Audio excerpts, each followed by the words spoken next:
give you some nuggets. All right, what about now? I just restarted the program. Sometimes the program craps out. All right, what about now? I just restarted the program. Sometimes the program craps out. All right, what about now? I just restarted the. Oh, dude, I think I heard myself. Yeah, that was me.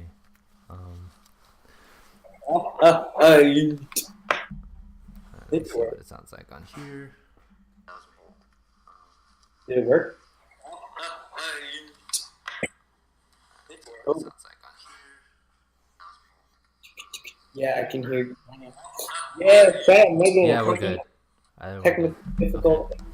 Dope. Thank you. Thank you for telling me.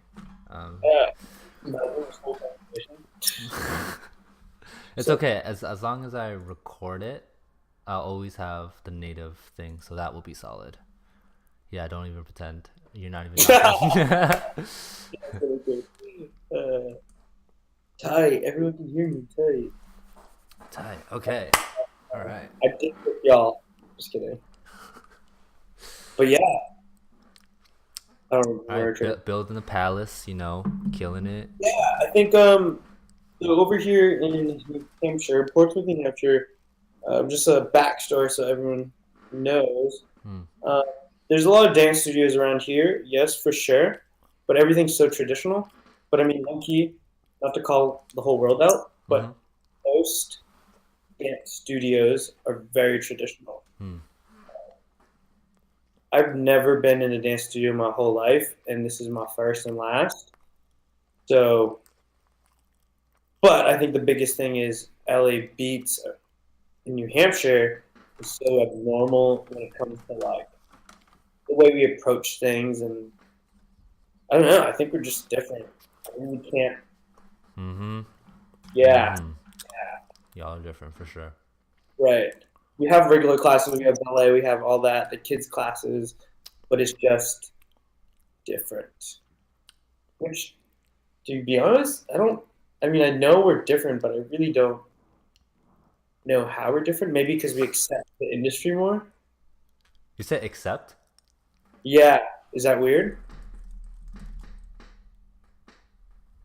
Because I feel like everyone, for example, traditional, right? The traditional dance studios, they don't accept the industry, if that makes sense. Like, or they don't. Okay. You know what I'm saying? Yeah, they're afraid to change, right? Wait, they what? These cats around here will be like, "Oh, that's successful now." After watching So You Think You Could Dance eight seasons in a row, 8 seasons later, they hop on the train rather than, "Oh, that's interesting. They're doing this in Japan. Let's give it a shot in New Hampshire or something." You know. I mean, that's all opinion based, I guess. Right. So I can be 100% wrong. Yeah, it depends. What I have like some people are saying what's up, everyone? soda good, hello, what's good? I have like a little robot that does auto messages. Nothing much, just wanted to pop in and see what's up and also to receive some good vibes. Dang. Yeah. That's so cool. You. Yeah. So much. I'm gonna give away this pencil sharpener. Dude, Anthony's the man. If you haven't met him, no, I don't think you have, but you will. Soda Good is one of my friends, Marnith. We've actually danced, like, he was in my crew back in high school. Yeah. Yeah, so that was a long time ago, and he hasn't given it up, and he's improved, and he's a hardworking dude. He's a good guy. Yeah. That's cool. Okay. All right. I feel you. Yeah. Continue on. Right. I think over here, I'm really trying to push the envelope with my business partners, Lisa and Shayla, and those guys, they're super in the industry, traditional studio world. I see. Yeah. So they know all the left and rights of that. But I think I changed their life a little bit because I come in here. I'm very opinionated, but at the same time, I understand where everyone's going. Yeah. But, I'm not like, it's my way, it's the highway. It's more like, look, this is what I believe in. If you don't want to try it, we can try something else. We can compromise because I believe in different views. So I think hopefully I've helped them out. I believe so. Yeah, It shows. It shows. If I always say like if someone could feel the impact from the internet, it's real. You know. Dude, appreciate that. Mm-hmm. Yeah, it's interesting. Interesting. Very blessed. That's for sure. That's what's up. Dude, you just like flipped the table on me. Like, damn. No, because it's true. Like, I mean, again, you're like in the algorithm, so I'll see things from time to time, and I'm like, oh, let's go, let's keep going, you know? Yeah. It's good stuff. It's nice. I feed off that just as a person. I like seeing people thrive and whatnot. Yeah. Damn. I appreciate you that. Cool. Right. So should I explain how this all came about? Wait, say that again? Should I explain how I got here? Yeah, that'd be dope. I mean, I don't even fully know the story. All right. Where should we go? Let's go back in time. But should we go back to when I first danced? Back to when I got the studio? How far do you want to go back? You can talk about your journey. I did? No, I said you could. You can talk about your journey, the dance journey, from the jump. Yeah. All right, guys. 88 miles per hour. Let's go. Y'all don't know that reference. Wait, you say 80 miles an hour? 88 miles per hour. I don't. Anyone? If you can tell me where that's from in the little live stream chat, I will give you a sticker. 88 miles per hour, going back in time. Oh, wait. Come on. Oh. Wait, the song? Am I tripping? No. Oh, fuck. Okay, I don't know. Back to the Future. Oh, That's okay. I haven't seen it, so. bro. Okay, yeah. All right, so we're going back. Someone does know. Who is that? Bounphakom? I know. 2121X. Well, who are you? Reveal your identity. They were here. I feel like they're one of your homies. Maybe one. I have this feeling. Maybe it's Ethan.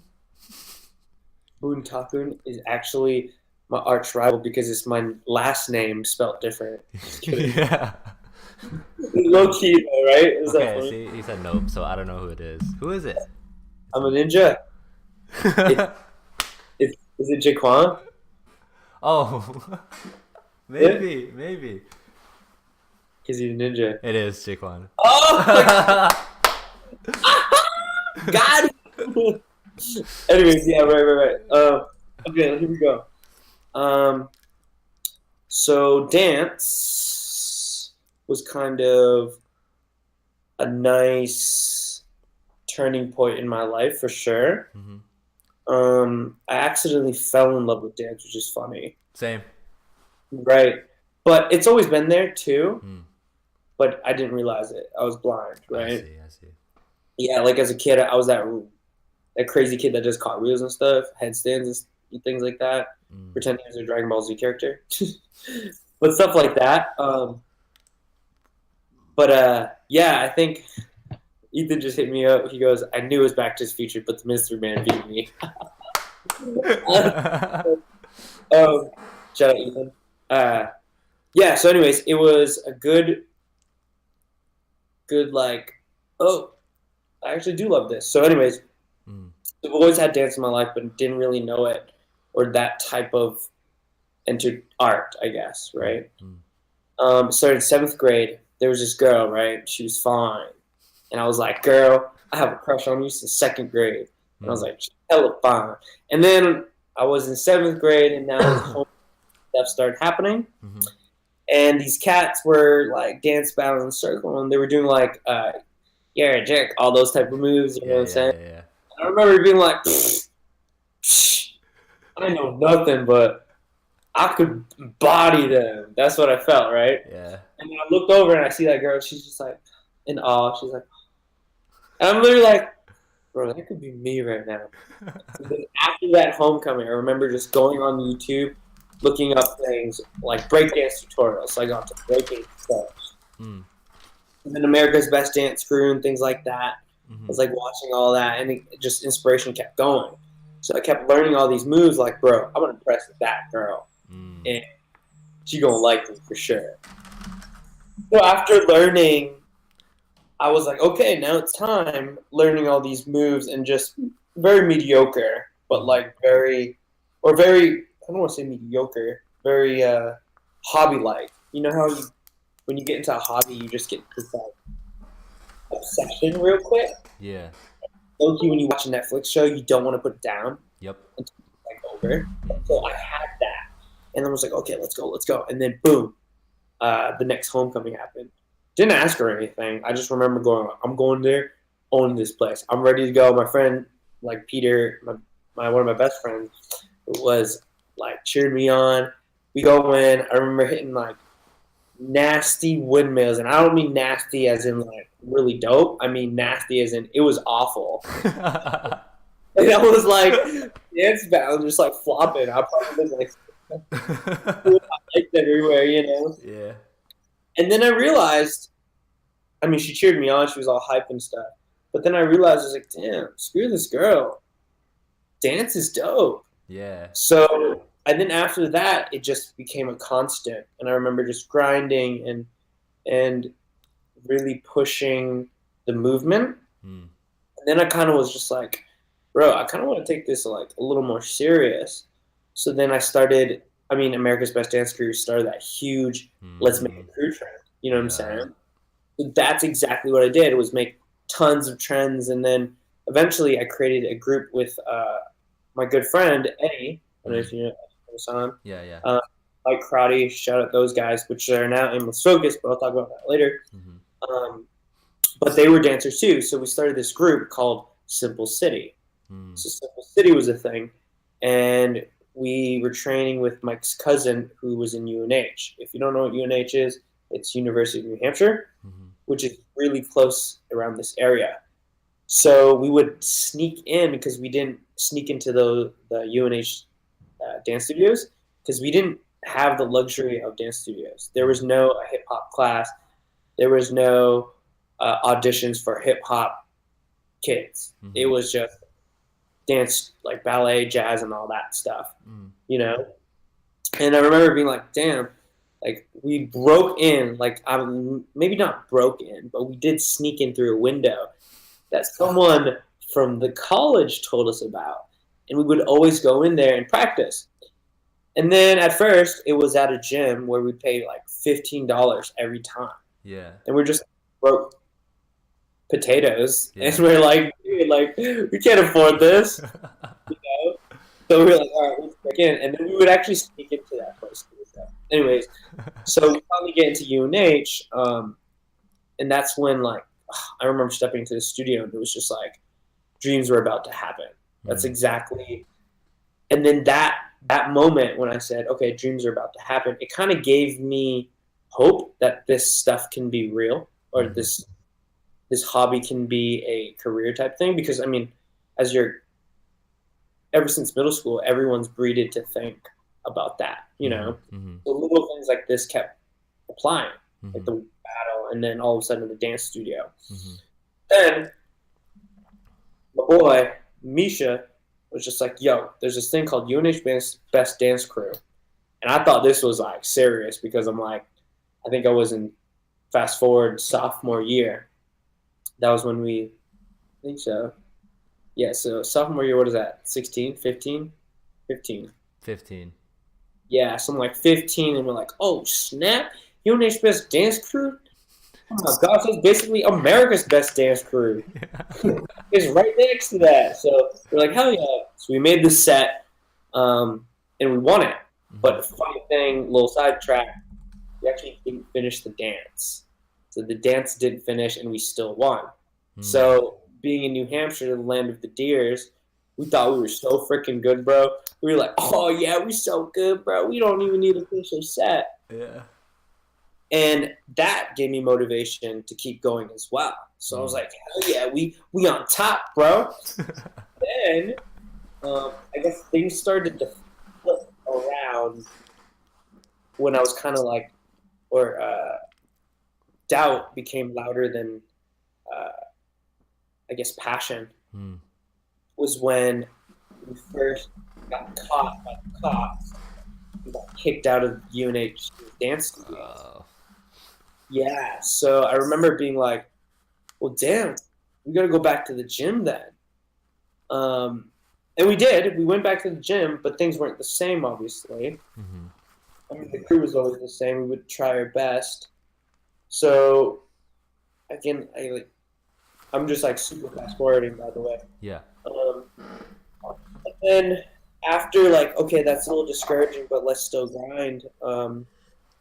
In all this, you talent shows at the school, and I would win. I would win first, second, all the time, and it was like another confidence boost. But like, man, it's just a talent show. Mm-hmm. So it's like this, like we're getting there, you know. Mm-hmm. And then I realized I was like, damn, like Simple City's falling apart. We're not all interested in the same thing. Some people moved away, Mm-hmm. and eventually, fast forward graduation, I knew I wanted to dance, but it wasn't my main thing. I was like, I was typical. Mom said I got to go to college, you know. Mm-hmm. Everyone's typical parent, and I was like, okay, that's my focus. A year and a half in after grinding, or a year and a half in college, I found a new crew called New City, and that's when I started to breach into Massachusetts, the Boston. And that's when I met a lot of good friends and you guys, Expressive Movement, SOC, Funk Phenomenon. And it all happened because of this crew. But then I remember the crew ended because a little mishap. I'm not going to say exactly what happened on the details. Because, I mean, I don't want to throw shade at anyone, you know. Mm-hmm. But something happened because of someone's decision, Mm-hmm. and it just made our group fall apart. Mm-hmm. And I remember being like, watching America's Best Dance Crew and stepping into Funk Phenomenon was like, oh my God, we gonna make it, son, you know? And I remember being like, this is it. This is my career. So a year and a half in, I'm thinking my career is going to strive. So I believe, if I think about this, I told my parents, I was like, bro, I'm going to drop out of college. So I was like, Mom, Dad, fuck this, you know? Kids, if you want to. But what I'm saying is, I told them that it wasn't for me because I really wanted to. I don't know how I can think, to be honest. All I remember is my dad was just like, my parents are divorced, by the way. On the phone, he was just like, that's a stupid idea, blah, blah, blah. And my mom was just like, well, if you get bored with dance, you can go back to school. You know, and I was just like, oh, yeah, okay, all right. But for me, I was like, oh, it's my time. So I think during that moment, I quit dance because I'm like, oh, Funk Phenomenon, we're about to be famous with all these guys and make bread, right? Yeah. But everything ended because of what this kid did. And it didn't end, it just ended our group in bad terms of just like vibes. Yeah. That we couldn't make a crew anymore. Like we could have found some other place for sure. Mm-hmm. But it was a bummer because we had plans to like, you know, let's be a part of funk, let's do all this, blah, blah, blah. And I remember being like, wow, I just got kicked to the curb so freaking hard. I went from this to this. That's what I felt like. Mm-hmm. But in reality, I mean, sidetrack. You look back, or with the eyes I have now, Yeah. I'm like, bro, that's not even that bad. Going back, I remember being like, oh, what do I do? I really need to make a career in dance because I just quit freaking school. And my parents were like, bro, you working at Dunkin' Donuts, Route 21, or whatever I was working at. Yeah. Packed at one point. They were just like, y'all, you got to do something. Yeah. So I ended up, what did I do? I ended up emailing all these dance studios around my area. Mm-hmm. I was just like, why don't I just start something here, right?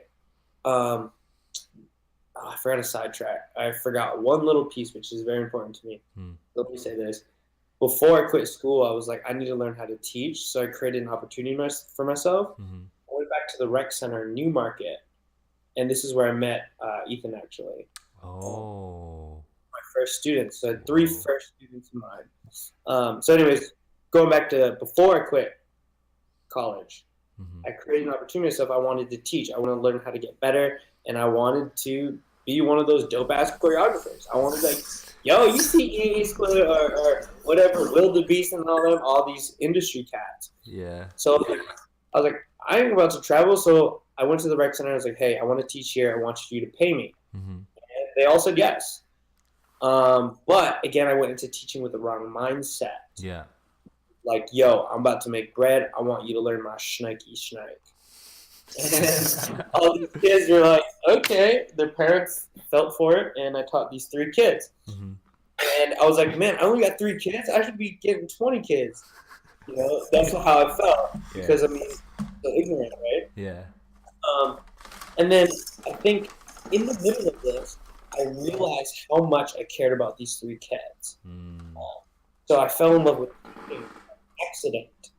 So I remember being like, holy shit, like, I really care about this kid, Carl and Ethan and Nick. You know, these kids are meant to be something big. So with that intention, going back to what I was talking about with the crew or whatever, I was like, look, my friend at the time was like, let's make opportunities. Let me try to teach a funk phenomenon or whatever. Like, hook me up. And then that all went downhill. So all of that hit downhill. I remember specifically being like, what am I going to do? Like, all I'm teaching is at a rec center. And I actually told them maybe about a year in, I was like, I don't want to get paid anymore. I want to volunteer there because I want to get back to the community. Because that's where I started. Because that's when I started to, again, fall in love with the people rather than the clout, I should say. So I was like, what do? I can't make money off a volunteer thing and like Dunkin' Donuts. And I mean, yes, I make money at Dunkin' Donuts. I don't want to be there, right? So I was like, I got to email all these studios. Emailed all these studios in around this area, from Joy of Dance to Fusion to whatever, all these crazy places. And I didn't get a single email back. Not one single back, except for shout out Joy of Dance. Joy of Dance hit me up. Was just like, hey, we actually have a hip hop teacher, but if we do have some openings in summers, we'll let you know. And I was like, oh, it's time. And then I was like, holy shit, like, that's dope, except nobody wants me. Yeah. So what do? It's kind of like, it reminds me of the whole, you need experience to do this job, and nobody's going to give you experience. So I literally was just like, mind blown. I was like, well, shit, I don't know. There's no like teacherschool.com. Like, what the heck? So I didn't know what to do. You know what? I'm just going to keep doing random things. Whether it's choreograph for like a little teeny show or keep helping with the rec. Then all of a sudden, I helped choreograph a wedding flash mob. And that person knew my situation. And she gave me a postcard. And this postcard was a grand opening for a dance studio called LAB's Dance Studio. Oh, shit. So I look at this postcard. And I'm like, oh, this looks pretty nice. And then I type it in into Google Maps or whatever. I look at it. It's a 1 studio room. Just 1 studio. And I remember being the first thing I said, oh, hell no. Because I was like, I deserve to be dancing in like a big-ass studio, teaching 50 kids. I should be like eventually. And I'm the kid that's like floppy as hell, right? Yeah. And I was like, man, but this is the last resort. I was like, I want to impact more people. Yeah. Like, I just teaching these little studios. So I was like, you know what? Doesn't hurt. Email them. They're like, hey, come meet me on this day. Go there. It was closed. I was like, why is it closed? And I realized it was like Memorial Day or something like that, right? Okay. And I was just like, dang, that made me second guess it again. So they're like, oh, sorry. I was like, no, I don't think I'm going to go. And then finally I went. And I ended up getting in a car crash, sidetrack. car crash on that day, and like like someone like hit me or whatever, and like my mentee at the time, Brandon Mooney, was with me, and he was just sitting in the car. He was just like, "Bro, we're going to this interview." He just got hit and shit, and I'm like, already like, whatever. I go in and meet now my family member Lisa for the first time, and I remember her just strong personality as usual. Oh, sorry, it was Shayla first. I met Shayla, who's also now my fam. I met her, and she was kind of like, "Oh, why are you here?" Basically, and I was like, "Bro, I'm here for an interview." And she's like, "Oh, right." So she calls Lisa, right? And she's like, "Hey, you guys think the interview?" And she's like, "I'll just interview him on the phone." I'm like, "Okay." So now Shayla's interviewing me. Yeah. She looked at my shitty ass resume that I threw up on like Word.com or whatever, and I'm just like putting up BS on this like UNH Best Dance Crew, and she's scrolling through. She's like, "Oh, nice, nice," and then she stops at UNH Best Dance Crew, and she goes, "Oh, you won UNH Best Dance Crew?" And I was like, "That's right." Like in my head, I was like, "Yeah," and she's like, "I was there," and I was like, "Oh, where are you now?" And then she goes, "Yeah, I was the team that lost to you," and I was just like, "Actually, but it's okay now." And then I'm like, "This is so good." So I was like, "Yeah, I'm the shit." To be like, so then she was like, "Yep, whatever." Just one thing happened because it's the classic LA Beats family life. After that, I got the job, and I was like, "Oh, crap!" Like the skin of my teeth. I don't really know why they took me, to be honest. Like, I'm gonna ask. I was them. like, you should ask them. Yeah, I wonder if it's because it's just like they're out of options or something. But anyways, so that happens, right? Yeah. So then I start teaching even more for that, and again, I'm a little cocky kid at the time. I don't want to say cocky because I didn't think I could beat anyone. I just wanted a lot more than I deserved, I think. Okay. Like, for example, I was like, I want to impact all these children. I want more. But I didn't really know how. You know, all I had was those 3 kids, which is Ethan, Carl, and Nick. So, and I mean, that program grew too, so it wasn't just them. What are the odds, right? Yeah, it's crazy, man. Legit, my life is interesting. So, I was teaching, and then just a lot of, it was trial and error. And I remember hearing things like Lisa be like, "Hey, I think you should try this more." And instead of taking that, I was like, I can do better. I was just like, what am I doing wrong? Like, what's wrong with me? And I concluded that I was an awful dancer. That's what I thought, right? And I mean, especially hanging out with the expressive movement cats. I mean, those kids are killers. Like, I don't know what the water you guys drink over there. Jesus Christ. Yeah. I was just like, man, like you know. I went from like talent show New Hampshire beating all the deers, and now going to actual dancers. You know. Yeah. I was like, wow, these guys are freaking doing backflips 3 times in the air and all this crazy waves. I need work. So it was starting to put me in check.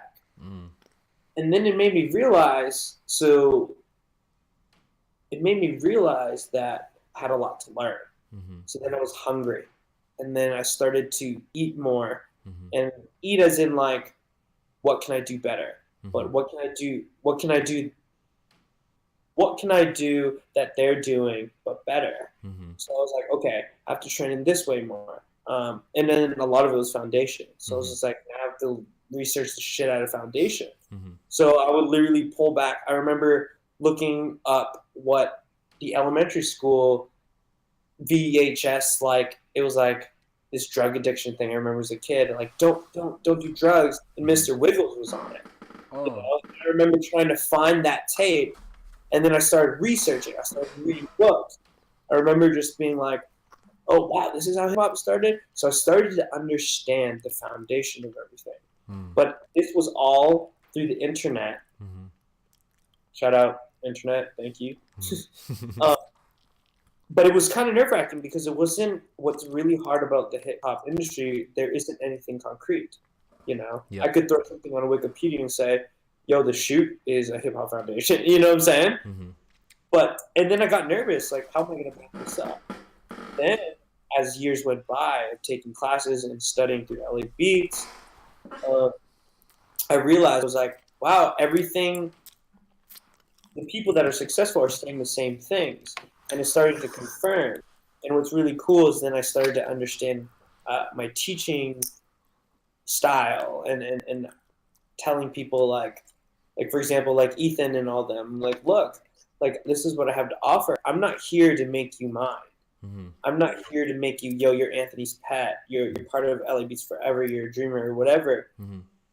I want you guys to be content of what you eat. And if you want to leave, go ahead. Mm-hmm. You know, they haven't went yet, which that's kind of cool. You know what I'm saying? Yeah. But again, like, even the kids that do leave, as long as they're happy, Mm-hmm. you know, because throughout this journey of teaching, I realized teaching is what I love more than dance. Dance is just my tool. Mm-hmm. And I was like, holy crap, it is a whole nother level. And obviously I'm a dancer. Mm-hmm. So then teaching these children and became a passion. And then I think I got into like a really bad, it wasn't a really bad breakup, but it was a really bad mental breakup. And then a lot of things happened at the same time, like deaths in the family and things like that. Mm-hmm. And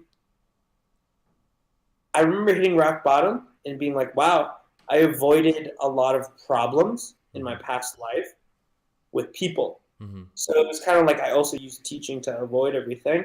But then I realized I had to face it.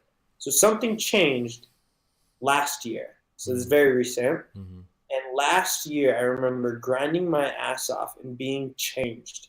Mentality was different. I no longer thought I was the best or no longer thought I was the worst. Mm-hmm. I thought, this is where I am. This is what I have to offer. So it was confidence. Mm-hmm. And so things started changing. And when my lifestyle changed, I also sidetracked.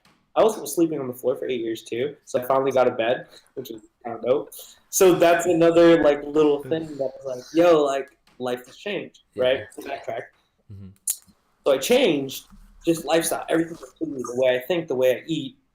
Maybe not the way I eat, but the way I think and things like that. Mm-hmm. I was just like, holy crap, this is so much better. And I love life a lot more.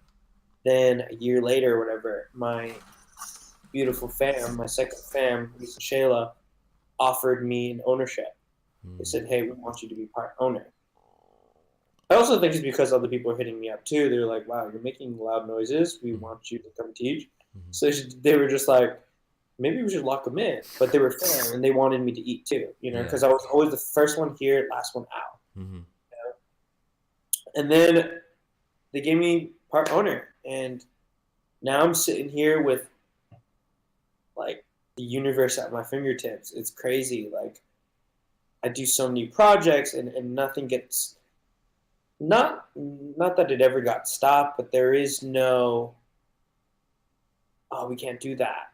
It's now, what can we do to do it with such power, you know? Having your own building is gold. And I think that's another reason why I love bringing people up, because I can make that dance studio a freaking dance set or video set. I mean, I did that last week, you know, or it could just be a time where I teach or a time where I want to do whatever or, you know, do a little seminar to teach kids how to teach or teach kids how to chase dreams.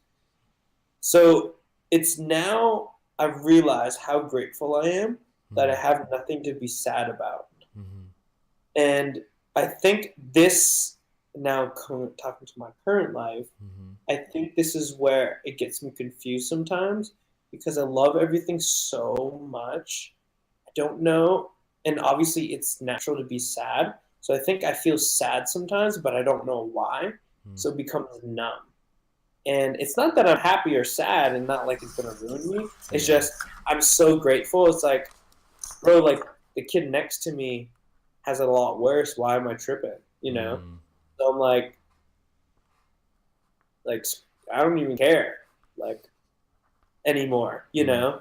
So it's like, I'm always happy, to the fact that I can't even tell if I'm sad anymore.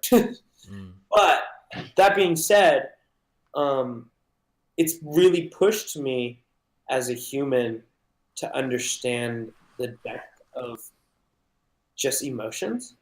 Because, like I said, like I guarantee if you asked me before, if you're like, hey, why are you sad? I would have been like, oh, I'm sad because of this, but I'm not really anymore, if that makes sense. Yeah. And it's very interesting. And I've learned a lot through this journey, and I think from where I am now, it's about staying grateful and being positive. And yes, we'll fall. There'll be days where we're tired and exhausted, but I don't think I've felt sad in a long, long time. Okay. Interesting. Yeah. Yeah. That's my journey. Here we are, back in 2018. That was pretty dope. Yeah, and it's been ups and downs, and I mean, I probably didn't say everything. Yes, that's all good. Yeah. But yeah, it's very interesting, and I think, I guess my next endeavors is like, I want to teach more. I want to teach people more. I want to teach people doing what they love to do, regardless of society and judgment, which is technically society. I want to inspire my kids to do that shoot as strong as they can because they love it, but also learn the foundation of hip hop. But you know what I'm saying? Yeah. Like, I want people, even if kids don't want to be professional dancers here, I want that kid to love their life. I want them to be here, where I'm like, I don't care if that bothers me. I love it. I don't care if the store's on fire. I love it. Yeah. So that's my next mission. Okay, to teach more. Yeah. Okay, teach. So to be honest. What? Sorry? Go ahead. I said, to be honest, if you want to throw it back, it goes back to the same thing I wanted in the beginning, to teach more. But now it's just a different mindset, though, Yeah. Instead of how many I can impact, it's my quality, Yeah. I feel you on that one, bro. Trust. Right. Trust. I was all about that, too. Yeah, quantity. That's where I was at, and that's how I measured everything I did. Whenever I hosted anything, because the biggest thing is the convention, but I always played in different areas. Like, I've done a photography walk that was successful.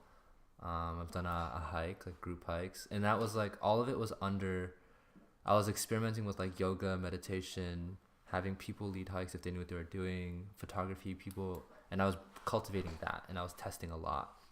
And I was like, this is good, and it's a lot of work, and I just wasn't. I play a lot, and I see what, I guess, everything today is more intuitive, so I know exactly what needs to be done, whereas before it's like just experimenting because I have an ambition that may not necessarily align with my intuition, which I can get deep into that. But yeah, I and what's cool is like I noticed that with you in the gosh, it's really been 5 years.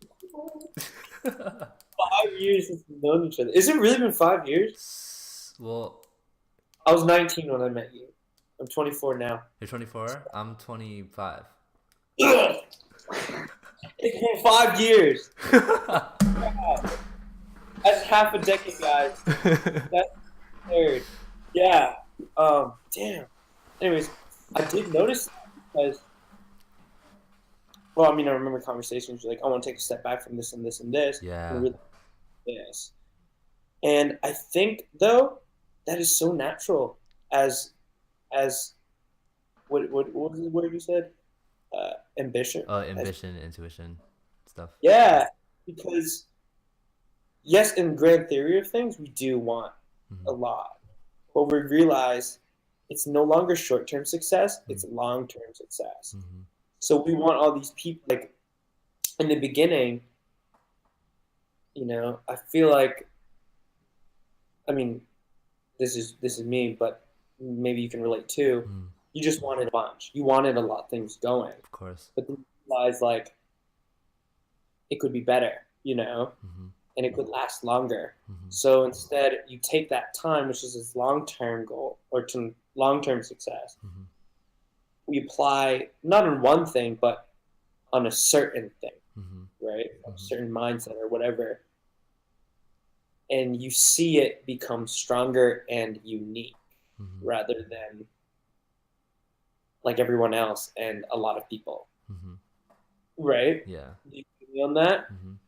Because I feel like I've seen that in your progress Mm-hmm. from the beginning of SFC Mm-hmm. to now, Mm-hmm. and Mm-hmm. you're again self branding yourself. Yeah. I see that it's strong, bro. It's hella strong. Now people see you as like Katana and SFC separate now. Yeah. Mm. It's crazy. Went from like gotta call Jesus. You know what I'm saying? Like, Yeah. and I feel like that's a hard thing to do Mm. when people see you as one thing Yeah. to separate yourself from that. Mm-hmm. Mm-hmm. So, yo, everyone, throw the hand clap emoji. If well, technically, isn't it like a piece? Oh, this. Anyway, throw that emoji on the chat for our boy Vatan here. Yeah, short-term success is awful, guys. Mm. Long-term, and don't you feel happy? Do you feel happier? Oh yeah, I didn't even get into any of that because I know that the last time I talked to you, I think the last time we like hung out was last year, right? The It was last winter. Like oh we were, shit. like, cause I remember it being cold. Yes. Oh my gosh. Like we came up once and it was Like the night freezing. we played Egyptian slap till And 3 yeah, a.m. and we played that. Yeah, yeah. Oh my god. that was literally the last time. And we did get to talk a little bit. I think we also we went with the intention of like really trying to dance, but that didn't really play out too well. Right, Yeah, because Gerald too, which she became one of my best friends by the way. yeah. All that, yeah. That was the last time, and I'm pretty sure that was last year. Like, Is that really? yeah. There's no Dude, way it was this year because I remember each, like, I know what my summer was, I know what the spring was, and before that I was transitioning, and I yeah. definitely, yeah. So yeah, I'm different. There's a lot of things. It's changed, dude. Like, it's when I talked about ambition and intuition, it's two separate things. There's so much to cover every time I talk to somebody about this, but the general consensus. Explain that. So February of this year was, I don't know exactly what day, but I had asked myself, what am I trying to do? What was pushing me more towards that was a lot of reflection. The momentum behind that was my stepdad had passed away 2016, and so family was asking like, hey, like, you're the man of the house, you have to work, or like, what are you trying to do? My uncle's like, it was really my uncle that really like reminded me. He's like, what are you trying to do? And I was like, I'm trying to do all these things, and I was telling him what I've done so far and like what the goal is, and then I realized I was like, I've kind of strayed from what that goal was. So in starting SFC, I wanted to be the person that essentially just puts people on and that does the background work. I don't really care to be the face or to perform or do any of that stuff. I just wanted to be like, what can I do to help this artist thrive? That was originally what I've wanted to do for a long time. But as time passed, I started to see that like I wasn't really doing that because I got caught up in my own mental emotional mess of like getting lost in the noise of like, you have to train, you have to do this, you have to do that, when I already knew deep down too that I wasn't trying to be a really ridiculous dancer. Like that just wasn't my goal. But I would still have conflicts with that because I also felt peer pressure subconsciously, always like, oh, you should train, but intuitively it's like you should figure out who you are and what you love to do. That just wasn't really, because I was kind of like sold on dance and I was making money off dance. But that kind of took its toll. It figured itself out. It unwinded. I detached from different crews. So I stopped with EM. I tried getting down with Mill Advised and EM and SFC as a dance crew at the time because it's called Intermission now, but SFC is an umbrella. But Intermission. So I was doing all three and I realized I couldn't do it. It was exhausting. It was tiring. I stopped two crews, and I just focused on intermission. Then I walked away from that. I took a break, and I just needed time to myself. Again, with trying to prioritize, like at this point, like I need to be an adult and like make money and do certain things. That was like 2016, going into the fall, winter, whatever, or 2017. Yeah, 2017. And then all this stuff is happening. I thought I was going to go back to school. I thought I was going to go for marketing because I started looking up jobs, and they all required degrees. And I was like, I'm probably going to go back to school, right? And I was like, all right. So I was kind of set on that for a little bit. I was like, all right, I'm going to wait for the next whatever to come so I could do this. I forgot what deterred me. I knew intuitively I didn't want to do that, but I felt like I had to. But eventually, fast forward to the February thing, and after asking myself again, what am I trying to do? What I want to do? I had thought to what do I tell other people whenever they talk to me? It's like, what are the things that I always say? Because I also I've received admiration, like a fair amount of times. I get praise, which is like, it's a reminder of like what I'm doing or what people see me as, and I'm like, as much as those things are cool and you guys might feel a certain way, and then some people are like envious and will compare themselves and beat themselves down. I'm like, why do you do that? That's ridiculous. I'm like, you don't even know my life. Like, I'm like, I don't live for that stuff. I don't live for the accolades. I'm like, this is how my mind works. I make something, I do it, I said yes, I did it, and I move on to the next thing. And I'm like, I'm glad they had a great time. That's literally me, right? And so I was like, I don't live for that. I don't even remember anything. What I do live for are all the conversations I have with people. The conversations I have with people, right? Because I don't really recall much of anything else. And I was like, okay, that's true. I remember those things because when I'm on my deathbed, that's what I'm going to remember in my relationships with people. And I believed in that already. It's just I was reflecting on it really hard. And then I was like, okay, that's true. And I was like, when people call me, doesn't matter what I'm doing, I will take the call. And I know we've even had this once or twice where we talked on the phone and it went on for a period of time. And I was like, I'm so in it. Like, I'm like, yo, what's good? Like, we're just talking. Like, for me, like, all time is gone, regardless of what I was doing before or what I had planned. I will take the call and I'm in it until it's over. And I was like, that's it. I'm like, that's the thing. I'm pretty sure that's the thing, right? So that I had to put that to the test. But I was like, I'm pretty sure that's what I want to do. And then after, I was like, all right. Then my motivational driven self was like, I'm going to rebrand myself, like, now. And so I spent mad time learning a bunch of different things, but then looking at Facebook, looking at Instagram, YouTube, all those different channels and being like, okay, how do I optimize this? Took forever because you have to know like the measurements and stuff too. So if you ever want to know this, I can give you the measurements. Say that one more time. I said, if you ever want to know like the perfect measurements for like Facebook cover photos and stuff like that, like that, those are all the things that I'm talking about. It's like making it look good on mobile and on desktop. Yeah, stuff like that. So I was like, damn, I know that hashtag Apple bougie ass. So I was doing all that and I felt good. And then, so I was happy because I was like, oh, I love this. And I'm trying to tell people like, hey, if you need anything, like just talk to me. And it's not that people weren't already doing that. It's just now I'm making it like a public thing. Like, let's go. Like on my stories all the time. I'm like, I'm just here to grit. Like, mind you, like to become this person, there's obviously a lot of work that had to be done to even reach this point. And everything was by accident. All that was like an accident. So I'm here. And I tested by, I was like, all right, I want to do this podcasting because I always say to the homies, I'm like, every time we're talking, we're like, man, I wish this person heard this. Or like, man, people need to hear what we're talking about, right? And we always talk about it. I was like, fuck it, I'm gonna do a podcast. I did it like in April.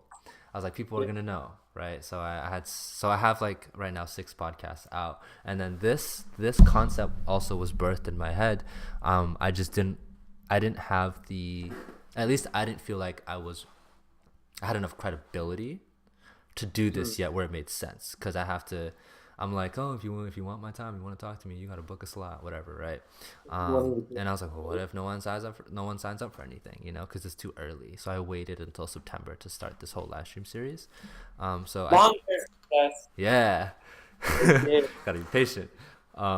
So when I started the podcast in April, I literally scheduled 5 people, and it was about somewhere between 8 and 10 hours of me just sitting and listening to people talk. So my primary focus wasn't to talk.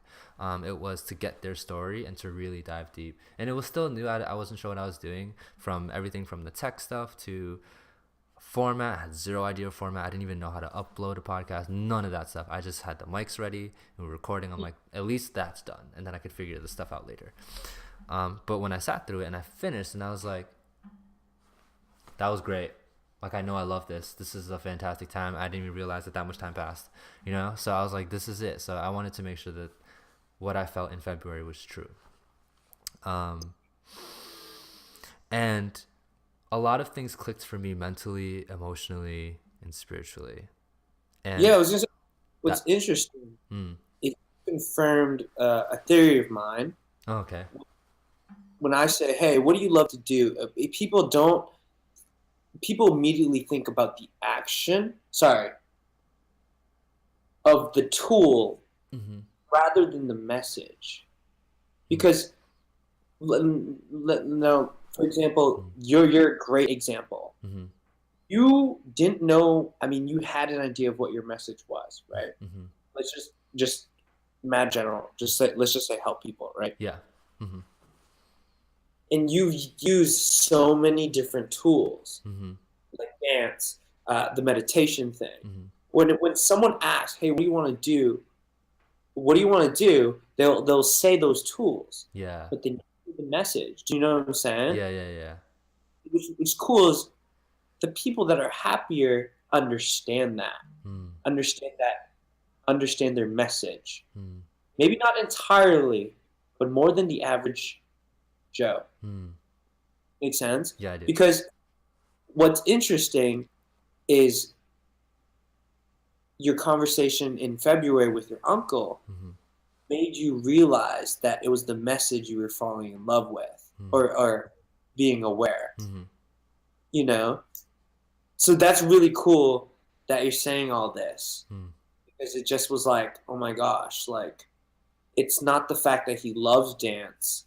It's the fact that it's how he impacted people when he did dance, or when he meditated, or blah, blah, blah, you know? And I think that's the missing link in our society. We're so pushed to think about tools rather than the meaning. For example, not to diss high school real quick, but I'm going to diss high school. Yeah. High school has been teaching us how to use a tool, which is school, right? Bars. They're prepping you for college, which is a tool to find what you want to do. That's the idea of everything, right? So society has been teaching you, find your tool, but we're not teaching everyone to find their message and then use that tool. Does that make sense? Which is crazy because, again, people are happier when they know the message before the tool. Yeah. You know? And I mean, you're freaking thriving, bro. Like, this is amazing. And I mean, again, we're human, so we have our ups and downs, but I'm saying, like, you can go back to past Vitana and be like, it's going to be okay, brother. You know what I'm saying? Yeah. Because you're going to find your message. Yeah. And I think, and this is also why I appreciate you so much, is because your message happens to be, you know, again, helping other people find that, and helping people discover that, which is amazing because there's no one out there doing that. Or I should say, there's a lot less people out there doing that than there should be. You know, we should have this in every freaking educational system. Instead, these educators are putting so much pressure on these children, and they look at something like this like, oh, art makes you happy? Then find money or whatever, you know? Like, yeah. And I'm not saying everyone's like that. I'm just saying we live like that, you know? Yeah, so I feel that. confirmed, bro. Yeah. I'm not confirmed, but you're just another hardcore evidence of not not obsessing over the tool, but obsessing over the message. Mm. You know? Yeah, I think that's important. Yeah. So that makes me curious. So I asked this to all my friends, and I think if I asked you this before, um, maybe it might be the same, but maybe I haven't asked you. I think I've ever asked you. I asked this to all my people, and it's curious, and this always makes me interested, Okay. like very like intrigued. Mm-hmm. But if you had all the money in the world, money was no longer a problem. Everybody's paid back. You hooked up the homies. You got everything. Mm-hmm. Money is just never an issue. What's next? I would literally be doing all the same things minus a regular job. Minus what? Minus the fact that I'd have to hold on to a regular job. I've thought And about that's that. what I'm saying. The people that know the message are already doing their shit. Just a little ugly thing on the side, which is money, Yeah. which is freaking crazy. Because again, you're another confirmation. Because I have a bunch of group of friends up here that are doing what they love to do, and they said the same thing. Mm. Same thing, and that's super cool. I love you, bro. That's dope. Uh, but again, you're gold because you're pushing the people that watch this or people that you touch to understand this. Yeah. You know, Mm-hmm. I mean, and what's cool is I think we have like very similar path, similar messages. You know, Yup. Mm-hmm. yeah. Damn. Thanks, bro. Yeah. Um. Don't be cool. Stay in school. Just kidding. That was just fine. Yeah. But yeah, Okay. So. when you discovered that, Hmm. what happened next? Okay. So, testing and all that stuff. What hit me unexpectedly was, so I had found balance again. This is probably like the third or fourth time, because I've been for a few years I've been trying to understand what that meant, and I Right. played with it and be like, oh, I feel balanced. And then Cool. like 2 weeks after, it's like gone, or like 2 months, it's gone. And so I was like, oh, this feeling is back.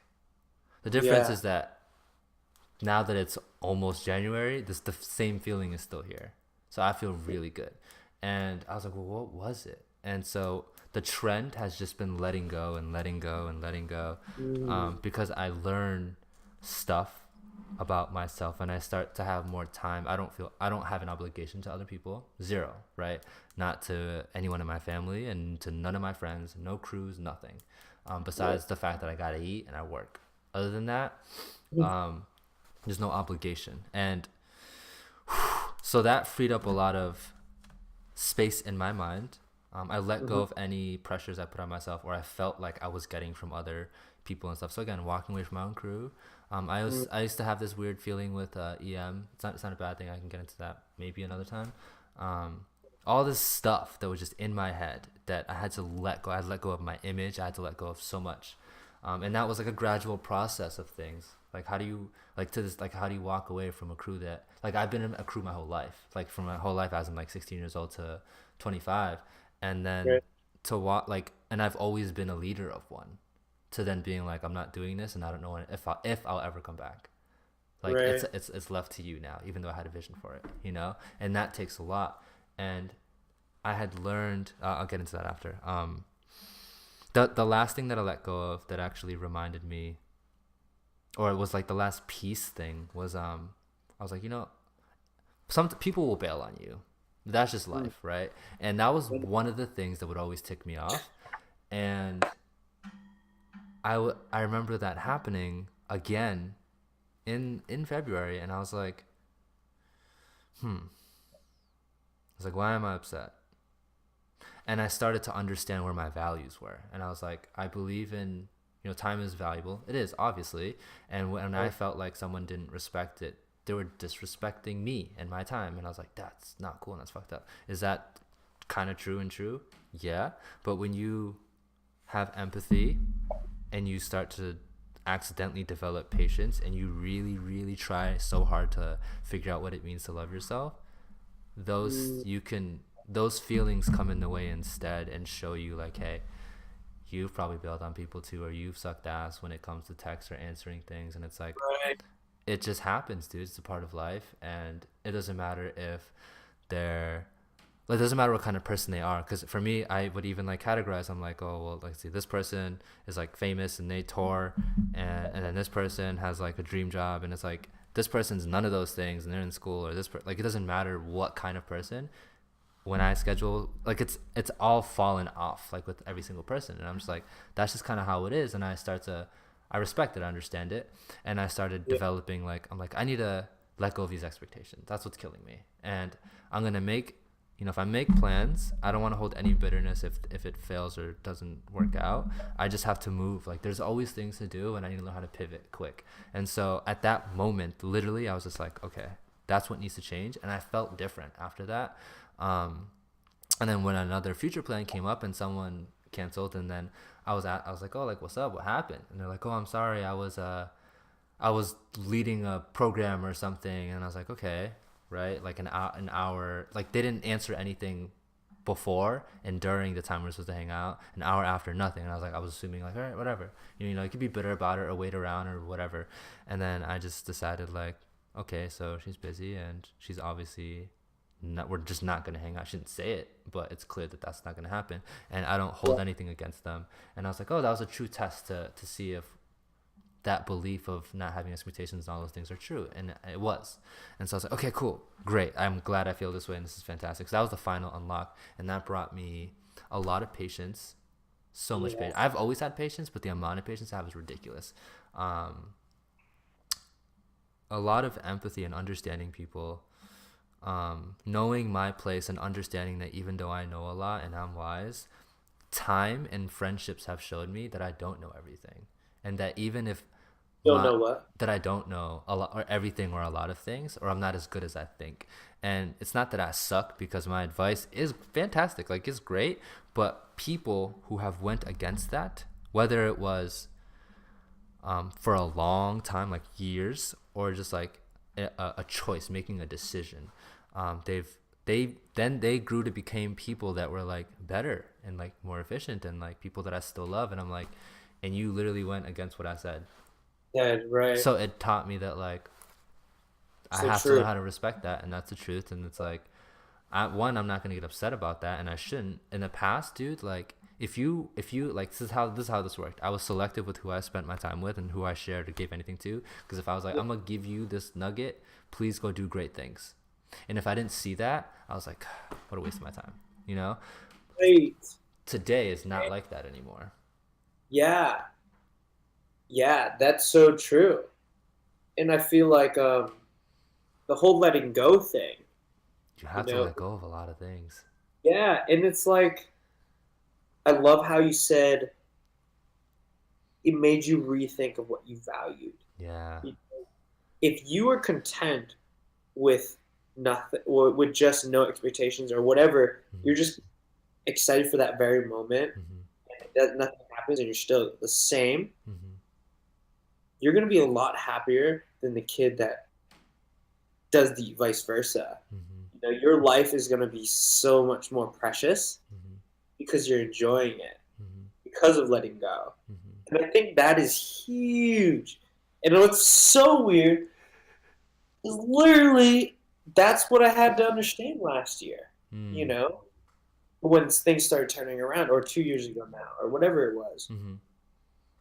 And it's interesting because you could probably say that to someone, and they're like, yeah, but like they don't really care about your time, and you're just like, well, I'm okay with that, like, that's fine, that's a whatever, like, I'm still loving my life. Those folks don't understand that value because they're so wrapped up in the confrontation or expectation, like you said, right? And then for folks like us, we're just like, well, now what? Let's have fun, you know? Like, here we go. Look at that tree.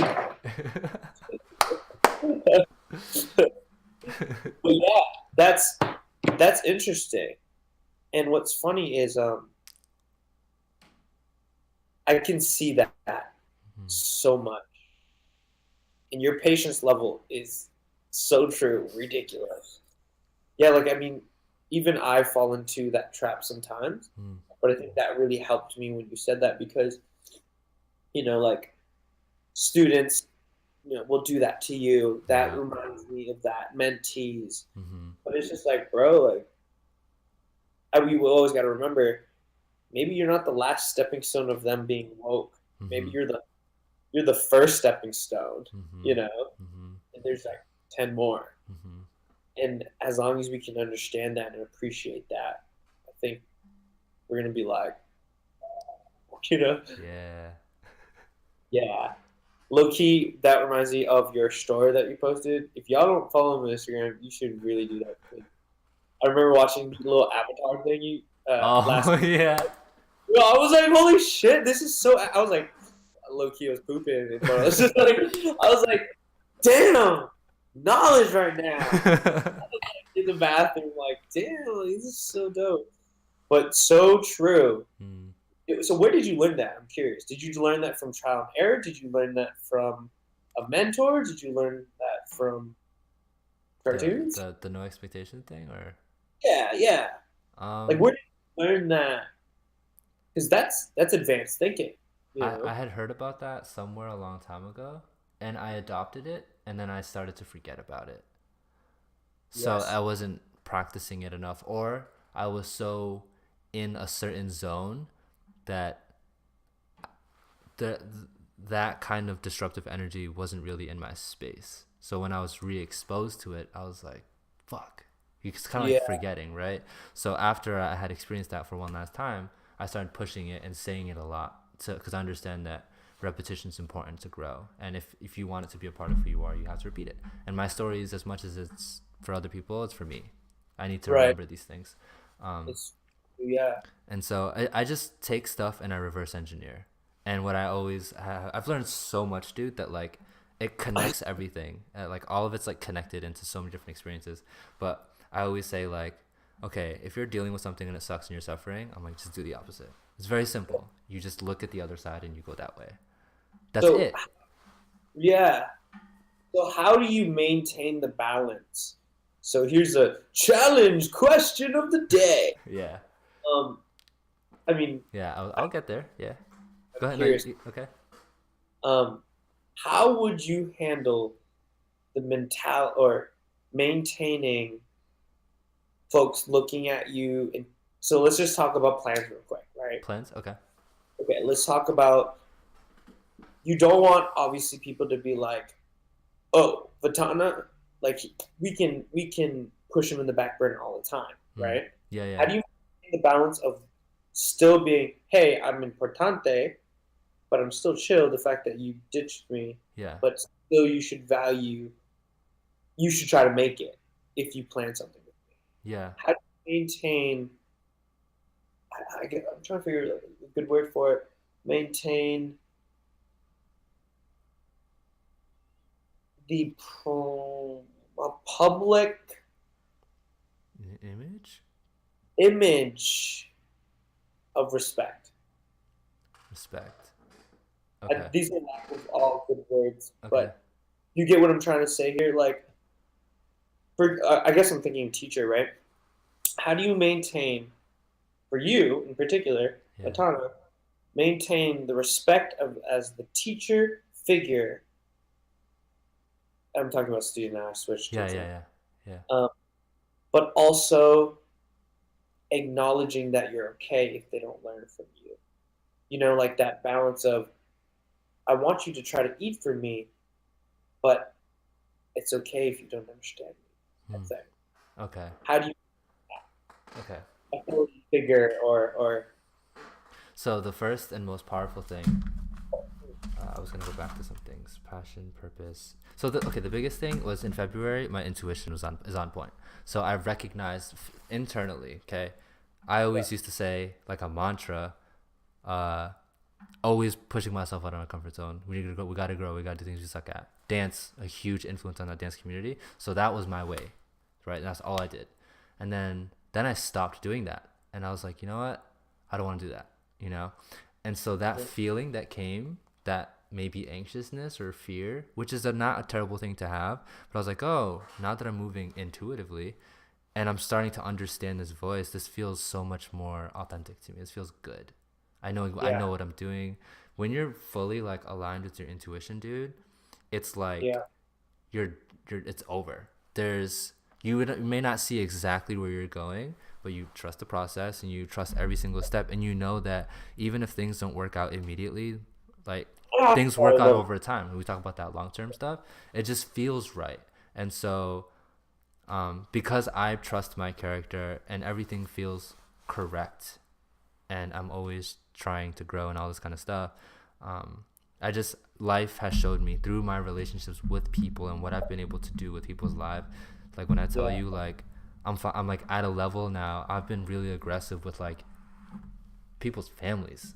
Like that's the level of impact. People's families, people's kids, adulting, parenting, relationships with people's parents, relationships. Like I've been in the middle and involved and have played a major part in breakups and rebuilding relationships with families to helping destroy them. But knowing that, well, this person that I'm helping, it's really difficult for them, but they have to move closer to who they're supposed to be, because everyone's wandering around like confused and being told what to do, and they have no sense of direction. They don't know what they want. You talk about the tools, because we focus too much on the tools. It's like you don't even know who you are anymore, bro. And so because I had gone through that and I wanted to give this to people, and I know I'm deterring from what you were talking about, I experimented in the summer with intermission. I was like, I'm gonna try and give them everything that I learned in this 2 month of time. I was like, how am I gonna do this? I did a great job. Because I got people to be really vulnerable and emotional. I was like, that's a big one. I'm like, we're not emotional, we're not vulnerable enough, so we need to do this. I need people to trust me, and I just need to just go. And it all worked out, and it's fantastic. But it's knowing that I have so many relationships to draw from because I'm so invested, and I'm also really analytical. So I always have, you know how I said analytical? I'm very analytical. So we talk about vibes a lot, right? I pay attention to vibes a whole lot, and I would second guess them a little bit, or I would give people the benefit of the doubt, but I have yet to be wrong. It's just weird. And so I was like, okay, so you know what? I'm going to learn to trust it more.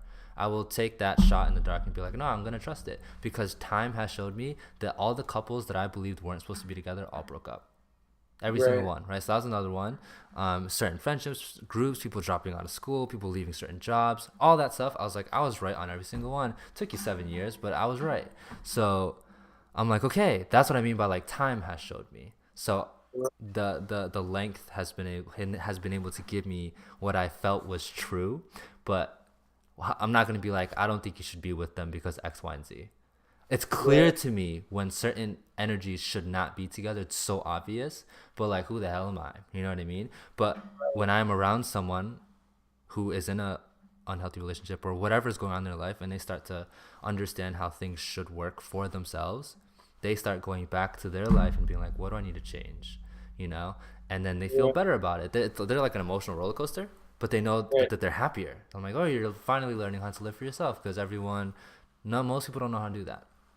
My mom is one of those people who, from hardcore strict parent to not being allowed to do anything and having to go against the grain and getting my ass beat and getting in trouble, rebelling, breaking all the rules, dropping out of college, to just every single Asian thing in the book gone, right? I went against all of it. And so that mixed with eventually going from being scared of my parents to standing up for myself to wanting to prove them wrong to I have so much compassion and empathy for you. I'm not angry at you. I feel empathy and then I start to see them for them, not just as strict parents, but like, you didn't have a childhood. You had it rough growing up. You don't know what it's like to be a kid. You don't even understand the concept of self-love. You've been married or in a relationship your whole life. So it's like, you don't know anything. You're a kid. You know nothing about the world, and you're scared and you're sheltered, and you project that onto me. And I'm like, that's so sad. And this is why you worry about everything. And so my perspective, dude, so when I say like I learn and time has shown me, my mom's different now. She writes music, she sings like she used to, and she performs. She is when I ask her like, what do you want for yourself, she doesn't say, oh, I just want my kids to be successful and happy. And then I was like, no, like, what's after that? Oh, I want grandkids. And I'm like, no, like, for you, what do you want? And now she's like, I want to have my own business, I want to have this, and I want to do that. And I'm like, that I played a part in that, and it took time. It took so much time and so much friction. And so when I'm able to observe someone who's 40 something, or someone who's 70, or someone who lost two of their kids in their dance studio, and yo, Michelle, one of the people who came to speak at the convention, she like lost two of her kids, and she still like, and I don't know if she lost like a kid last year, but she like just recently lost like her daughter, and she still came to speak. And Wow. even after the fact, we were talking about so many things, and she talked about how her studio got caught on fire once, and like she had lost so many clients one time where she lost a huge chunk of her income, and she's like super inspirational herself. So I'm like, I have so many stories, and I've just become that person who wants to learn, and who wants to know, so people feel like they can confide in me, right? Then I go on to pass these stories on to people because they need perspective. The people are so stuck in their own world, they don't know what anything's like. And so if I'm like the plug, in the sense of like, here are some stories, and like, come vibe, because you need to meet different people. You need to see more and know what your options are. So going all the way back, because that was like a long tangent, to what you were saying, it's all of those experiences have taught me that there is no right or wrong. It's only, are you in sync with who you're supposed to be? Do you have the tools? Like, do you have the will and the spirit to endure all those things? Some people become suicidal. A handful of those people you actually know, like, they've thought about it. People that you've hung out with, that we're mutual friends with, have thought about suicide, and that blows my mind. And I'm over here thinking like, am I not being a good enough friend? And I'm like, then it's like, it's not, it doesn't have to do with me. I'm just gonna do my best. So Right. like, even when I think I'm doing it right, and I'm being the best friend I can, and I'm providing food sometimes and shelter for people, dishing out money, whatever I do for these people, but suicide still crosses their mind. That's, if I'm like, how much better do I have to be? And it's like, you really can't save everyone. You can only just do and be your best. Hence, and then I try to work even harder to be that person, and to try and do so much better for them, because again, the people that we've worked with and the people that we care about, they've contemplated or they've attempted, and it fucking sucks to know that. You know what I mean? Right. And it takes me by surprise. Yeah. Yeah. What's interesting is, because again, not a lot of people understand the concept of self-love, Mm-hmm. but I think they might understand this, which is confidence. You're confident in yourself, and I think that right there just answer that question, period. Mm-hmm. You're confident in yourself, to the fact that, in the whole let go thing, it doesn't matter at that point. Mm-hmm. you know and like you said, the best thing you can do is work on yourself, bro, which is really cool. Is all this stuff Mm-hmm. live by, right? Yeah. You're refreshing everything for me tonight. Yeah. Just shut up, you. It's really cool. Yeah, yeah, man, that's heavy. That's pretty crazy. I try my best the same way that you do. So even Yeah, if I leave it to them, and I leave it to the process and time and other people, I always still try to be the best when I'm with them. Like, okay, this didn't work. Like, let me try this. This didn't work. Let me try this. It's not like, because you can't pound something into them that they can't resonate with. So what I've right, always learned is like, how do you speak their language, right? right. So I've learned what I found, and this could help you as like a teacher or mentor. So I was talking to Jaquan about this, about pulling from different sides. Life Yeah, is about understanding concepts, and that there's always like good and bad, sad, happy. Look at that as like your framework, and know that neither is the right answer. If you've paid attention, I never talk about being positive, as I'm not biased. I talk about being conscious, about being aware of yeah, what you want, what you desire, and then whenever emotions pass through, you have to pay attention, and then you go backtrack. You say, where did that come from? I need to know where it comes from, so that I can find peace, right? So I'm yeah, all about facing the ugly and getting hurt, and that, because that stuff is just as important. Because when I always hear about people trying to be positive, and like, I'm trying to hear their whole framework for happiness and success, I'm like, you're trying to be positive, you have positive words of affirmation, this and that. I'm like, that's great, but that's like a small portion of what you really need to do. I'm like, do you understand where the root of your anxiety comes from? I don't believe you do, because you're over here just like, be positive, be positive, be positive, or I should be happy, I shouldn't be tripping about this because I'm grateful. Well, it's like, if you are sad it comes from somewhere. You have to recognize where. If you don't want to feel sad, what I've learned is you can't change your past, but you can change how you perceive your past. And a lot of people don't when they look at certain aspects of their past, it makes them sad, or it makes them upset that they could have been more, they could have done more, or they were a victim, and that's why they still hate something or someone or an experience, and they hold on to it. But if you go through life and you learn and you get the tools that you need to then reflect and be like, you know what, the old Anthony, like, oh, like that wasn't as big as a deal as I thought, so you changed. But if you held on to that and you're like, that was the fuck up, and like that's why I'm like in this position right now, you don't have that perception.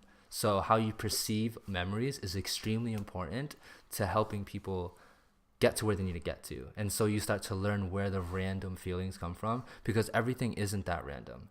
Like life is random in itself, but everything draws from your actions and your decisions. Even if you're not conscious of it, you're doing something to trigger.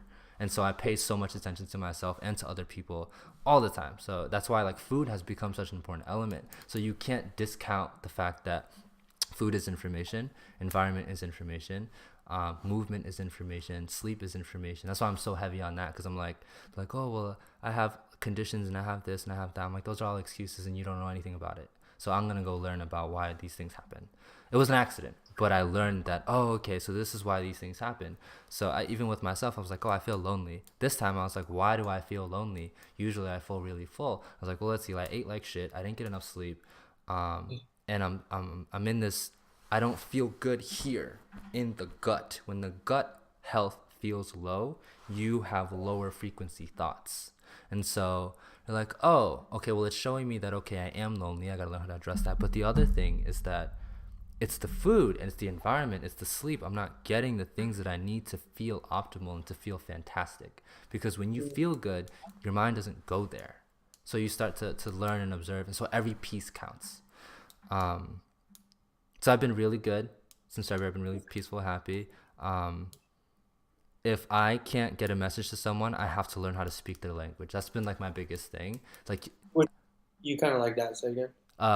When I try to teach someone and I feel like I'm not getting through, I further study and learn how to speak their language by studying people like them, studying culture. So I'm like big on like culture and like tech, and because you need to know what's happening in the world and what's next.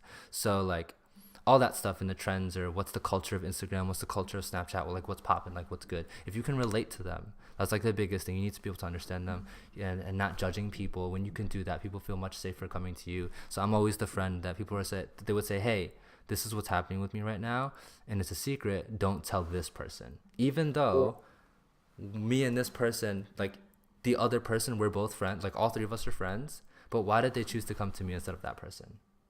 And then they said, oh, because if they found out, they would worry, and then they would start like being a little aggressive. And I'm like, you see, I was like, I don't worry, and I'm not so emotionally passionate and attached. I'm like, I love you and I want to see you do well, but I'm not gonna force what I believe is good for you down your throat. Because if you have empathy and if you go into the mindset of your parents, they think school is good for you and they shove that shit down your throat. And how does that make you feel? So, right. And it's just, that's their perception. They think it's good. And then when you dishonor that, or you think it's not the way, they take it offensively and they get hurt and they react all these certain ways. And it's like, that's why you can't always think you're right, because you're not. Like the process of their life and how things unfold for them is their truth, and that's how it should play. And if you want to have more influence, you need to learn how to basically become them and speak their language and understand their mind and really listen to them instead of. So I don't separate myself when I give advice. I try to become the person, and that's hence like the hardcore empathy. I'm like, oh, I understand, I can relate to that. Or I remember hearing a story from another friend who has a similar situation. And so I do all this stuff. I leverage friends. Talking to you right now is really impactful. And I know people listen and they're going to be like, wow, like Anthony's dope. And now we got some insight and this and that. And so all of it is just long-term, big, using other people's stories and stuff to just really relate to people and help them understand. And eventually, building that for myself. Eventually what? Just, I don't even know. Building whatever it is that I am for myself, that long-term success and whatever. But yeah, life has showed me that I'm not always right. Yeah, So that's awesome. that's it. And people find their way without me, you know. I just say like if you need something, if you want something to vent to, um, and I don't hold on to what I give to people either. I don't need them to grow overnight because I've recognized that it just doesn't happen that way. If Awesome. you've met Kevin Chia, right? You know him at this point, Yeah, dude, Kevin. dude. You got to meet him when he's in a hardcore growing phase, and I'm sure maybe you guys have had some talks and stuff. Yes, no. Yes, yes, for sure. When he's come down, usually spent the night Okay, multiple times actually. So you yeah, rewind the clock months, okay? And he was in a relationship. I don't know anything about the relationship. I just felt like they shouldn't have been together. I didn't even think that the girl was bad. I was just like, there's something off. The main indication is that you said you love to dance, but you're not coming to dance, and you disappear a lot, and then you stop coming and whatever. So he was someone that was confused. He never had a sense of independence, and he started to recognize when he got a chance to reflect. This was him jumping into intermission over the summer, and we did a bunch of dance crew stuff. And I really wanted to shift the paradigm of what was going on in the dance community. So I was like, if you want to be the change, you got to be the change. And so I was like, this is what the dance community is missing, so we're gonna make it happen this way. But he came into intermission not knowing what to expect, and he wouldn't be up there if it wasn't for his decision to commit to this team. And he used to just not, he didn't share anything with anybody. So the fact that if he has said anything that of any substance and like openness or appreciation, like that, he had to go through such an ugly journey to get to that place. um yeah, and he was someone that he's been my friend for a little longer than you have, a few years, yeah, even longer, like 8 years or something like that, right? And I always tried to pull him into this dance thing, and like, because he loves it. And then it wasn't until this year that he decided to come around and to really be my friend and to jump in and finally be like, wow, I'm happy. I've never been this happy before. My life is like this, but I'm really happy. And um, he was one of the people that he used to be afraid of his parents.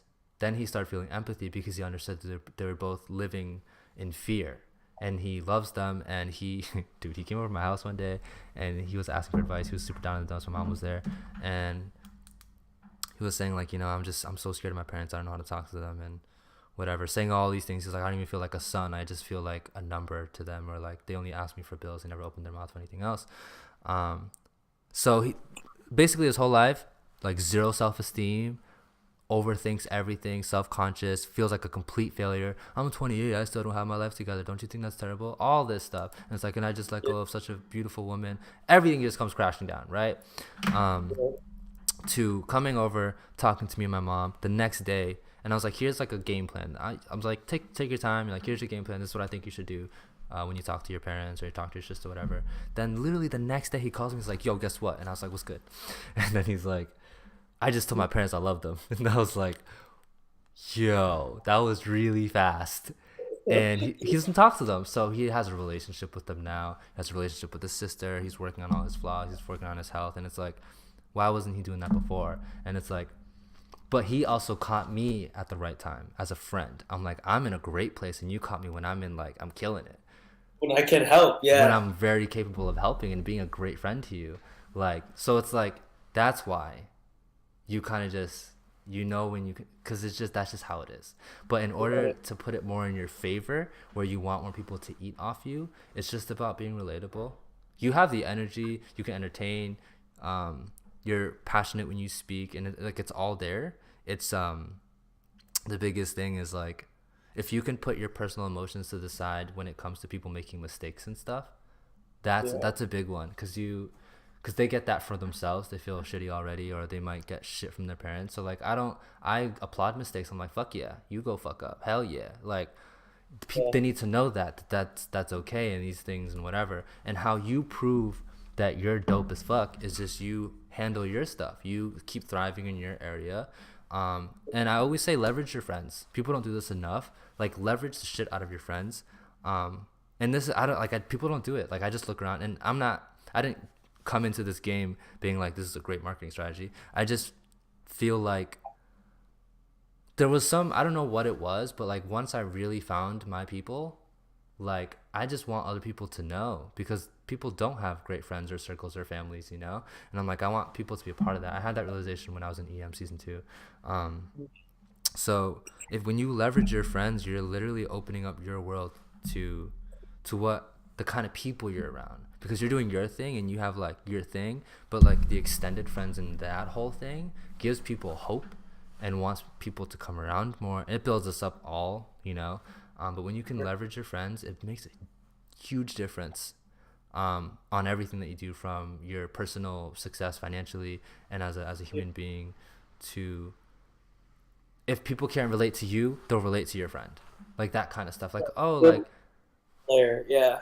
So yeah, that was a lot of random No, that was things. gold. What's cool is like, yeah, like I think lately in the whole teaching game, you know, that's something I've started to realize. I fell back. I think the whole let go expectation things. My first mentee made me realize that, and I was just like, bro, it's not. It's kind of just like you said, like you have to accept and learn to. So freaking cliche, but I'm gonna say it. Yeah. To put yourself in their shoes. Yeah. But it's true though, you know. That's exactly what you're saying. Like, how are you gonna? The whole research thing, you just freaking nailed the shit out of that. I was just like, you know, Yeah. because I mean, like think about something that's non like people, which is but hip hop. You know, I had to research to figure that out. Yeah, damn. What's really cool is just you help today confirm everything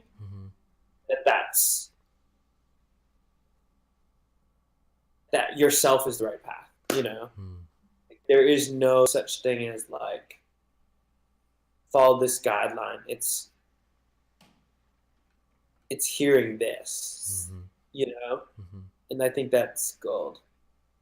Fuck. Teaching people how to get there, dude. And I tell Dude, you, I know. life has taught me, like, an example is like, when I started to see faults in my dance crew, like, I started to question, like, okay, why are we late about certain things? Why aren't we always on task? Why this, why that? All the little nitpicky stuff. And then watching people perform on stage, I was like, why this, why that? I'm like, okay, I think these are going to be the solutions to address this problem. Hence the experiment over the summer with all the emotions and stuff. I was like, oh, and then when I start having deep talks with people, their inner issues will interfere with things from time to time. I was like, oh, the reason you're this way is because you don't have full confidence in certain things, and that's why this and that. Or, oh, this is how you were raised, that's why you're like that in the crew, or like this or like that. And so when I started to realize that I wanted to understand, not be upset and get strict and do all this kind of stuff to try and enforce things, which discipline's great. Everything comes with the balance. So I'm not saying this is the way. I'm saying it should be part of helping a person.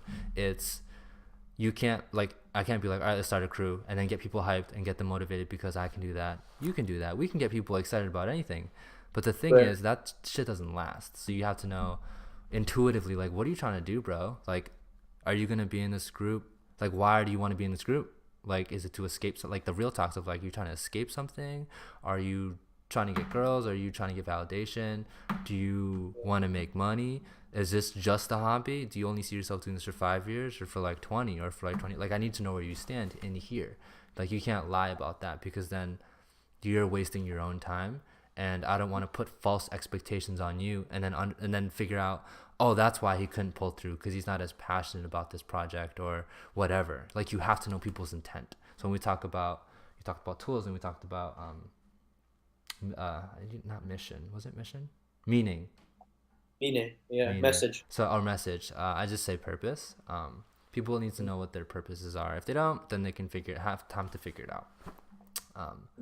But that's kind of where I am, and I look at those little things to try and help people get there, because then people are just running around with their heads cut off thinking they should be doing one thing or the other, or that's why they drop a crew one day and you have no idea why, or it's like, oh, I have to go do this thing, and it's like, oh, it's like that. It's just the confusion of people don't know what they're doing, and so I'm interested in making sure people go in the right direction that they're supposed to go, and I can't tell them what that is. All I know is that to get into this place, there needs to be a lot of work done. Detachment is a huge part of that process. You have to let go of what a lot of people think. you have to let go of what you think you're supposed to do, or how you're supposed to be, and try to find peace with all that stuff. And then what happens is, as you're removing that junk, you can start to hear the voice inside of you instead, and it gets easier to navigate. So like, dude, like life is easy. Like I may be challenged with stuff, but it's so easy because I understand what I'm supposed to be doing. And what's cool is 2 psychics have been able to confirm that for me. And I was like, there's like, they're like, I see like prosperity and I see like happiness and I see like money and this and that.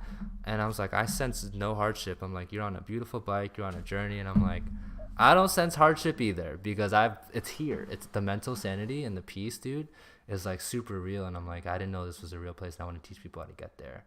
And it comes from the balance of know that there's no one way or the other. It's knowing when to use each one at what time. You can't always be kind. I've tried being just kind. I've tried being just aggressive. It just doesn't work. So each person is different. Each interaction is different. So depending on your intent and what you want and what feels right to you, you have to know how to. It's not always my way or the highway. It can be in some moments, but see, that's why it's never just one way. That's this or that, this or that. Like I love you, and I could be emotionally attached to you. I'm emotionally attached in the sense that I want to see you successful. I want to be able to spend time with you while you're here. I want this, I want that, whatever, all for you, and I love that. But as much as I'm attached to that idea, and I want that to be a great thing for you, I'm also detached if it doesn't happen that way, because I respect that things change, and maybe like your direction will change. It can change, and certain things that I may have wanted for you don't resonate with you anymore, or never did it to begin with. So that pull from both sides is really important. And then you'll find that when you can do that for yourself, like that's when you find peace, because you don't have pride on one side or the other. Like, for example, be humble. I don't believe in that either. That's why I don't push that. I don't necessarily believe in just being humble, because I see what happens to people who are just humble, and then sometimes it's fake. So it's like, it's not about being humble. It's just about being aware, dude, and choose which one you feel like you want to be at the moment. And if you're not humble and you come off as cocky or whatever, it's like, can you live with that? Are you okay with that? Is that something you want? If it's not, then practice a little bit more on the other side. Or when is your cockiness going to show? Is it when you're going to perform? That's fine, right? That's great. Let it out there. Then that's your channel for doing that. That's something I've learned personally, so I'm speaking on that. When I kind of suppressed the ego and I made it go away because I thought it was bad, because the whole woke movement's like, ego, kill the ego. Then I was like, you can't kill the ego. The ego is part of who you are. Like, that's a real human thing. So I started to understand, like, because a lot of things suffered when I pushed that to the side. I became more passive and people would naturally step on me and all these different things. And I wasn't taking it up the ass. It was an observation. And I was like, oh, it's a balance of both. I was like, damn, bro. That's the magic. The magic is the balance of finding it in both, on both concepts. Dude, that's gold. You just blew my mind. I believe that that's like a true truth, because when you lock yourself into something and when it doesn't work out that way, you're screwed. You're like, be positive. Why aren't you positive? Like, or just be positive, man. No, or you could say like, oh, like, what's that emotion? Let's figure that out. Let's work through it. And then other times it's like, oh, let's be positive, you know, like it's a good thing. But you can't always be positive. That makes you low-key, that just confirms that cartoon again, like Avatar: The Last Airbender. Like, he needs fire with everybody go watch that shit. Like, right now, like, damn. It's so good, dude. It's such a good show. Yeah, that's dope.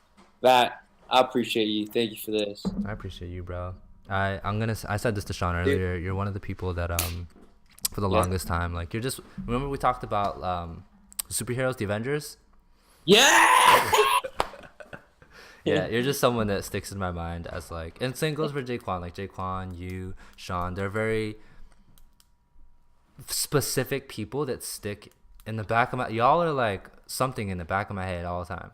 And to feel like, I just want so much success for everybody, and I love that what you guys are doing, because I think it's good. And I'm in this place of like, I need to bring you on so people can see that y'all are doing alternative shit. Like, this is real stuff. And people think, oh, like, if anyone meets you, they're gonna be like, wow, he owns a dance studio, he's so cool, wow, he's so talented. But they don't think about, well, how did he get there, what happened? No one talks about that. So it's like, and I'd say that too, because when people envy certain things I do, I'm like, bro, like, you know what I did? I'm like, I'm not on this crazy. And like, I know you've had your fair share of moments. I'm pretty sure I've had mine too, of like cockiness or whatever. And like, that's a real thing. And I think we should always acknowledge that and know that it's a real thing. Yeah, and I love how you're saying this because so I was thinking about tonight, like man, like I don't know what to expect, you know, Hmm. and a huge thing is I want people to know that yes, we're these huge impact on people's lives, but we're just regular homies that Yeah. made it, haven't even made it yet. Yeah. Or listen, do this because Yeah. we're making it here, Yeah. but we haven't made it in what society thinks of. Hmm. But well, people will be like, "Wow, you own all this, you do that." It's just like, yeah, that's cool, but like, I'm still in a different. I'm still flying, bro. Like Yeah. we just crossing paths, you know. Mm-hmm. Maybe I'm at like for some nerd. I was picturing low key Star Wars, like you know how when they're like all the cars and stuff are just floating. Yeah. Like it's just like we're passing, you know, we're not higher than another. It's just we're on a different road. You know what I'm saying? Mm-hmm. It's just like, bro, yeah, damn. Anyways, I went mad over. Yeah, but you got lucky because the person who was supposed to be on at 9 wasn't able to fall through. Oh, okay. Yeah. And then I told Jaquan, I was like, oh, maybe I can go extra with you, but I he got was the there, typos. so. Um, Well, that thank you. I appreciate this. Low key, we actually need to chill. no, yeah, we will. We will. Like, yeah.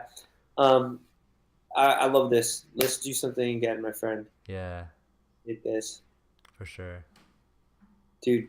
Thank you for that. Like, I can't express that enough. Again, it's just not only is it validation, but it's just like, hey, it's your path. You know, like, Yeah. oh, damn. Internet nuts. Fam, thank you so much. I'm logging out from the. Is there a name for this? Discord and Twitch. Or you could just say Twitch because no one really knows that we're on Discord. Discord. Yeah. I'm signing out Twitch. Thank you everyone for listening. Me and Vat. Vat, have fun with your other people. Don't you have like Ethan next, Yeah, right? I do have Ethan next. Yeah, my boy Ethan. Ethan, if you're watching right now, see you tomorrow. And oh, you have Jade too. Yeah. Carol. Yeah, dude. She's going to be here at the house. So I love her. I'm excited for that. But all right, Vat. Thank you. Yeah. We'll see you later. Yeah, Ethan was here. All right, catch you later. All right, peace, man.